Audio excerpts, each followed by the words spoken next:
Good morning! Maaga nga akong nagising dyan mga mare. Mommy Carmela and family. Follow. Ayan na nga at tinungo ko ngayong ref para tignan ko ano pa yung mga tirang pagkain na pwede pang initin. Dahil magluluto nga ako ng almusal para sa mga bata.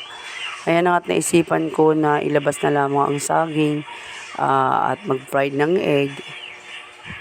Dahil meron pa naman kaming tasty dyan at nakagawa naman ako kagabi ng tuna sandwich. And then after nga na matignan ko yung mga mantika ay wala ngang laman. Ayan nga mga mare at nirefill ko siya, toyo, suka at mantika. Kung bet nyo rin yan mga mare ay lalagay ko na lang ang link sa comment section yung bottled liquid seasoning na lalagyan ng toyo at mantika. Ayan siya mga mare at nagluto na nga ako ng egg. And then after nga niyang lutuin ko ang egg ay isusunod ko na nga dyan ng saging at gagawin ko siyang banana cue. Ayan siya at patapos na mga mare.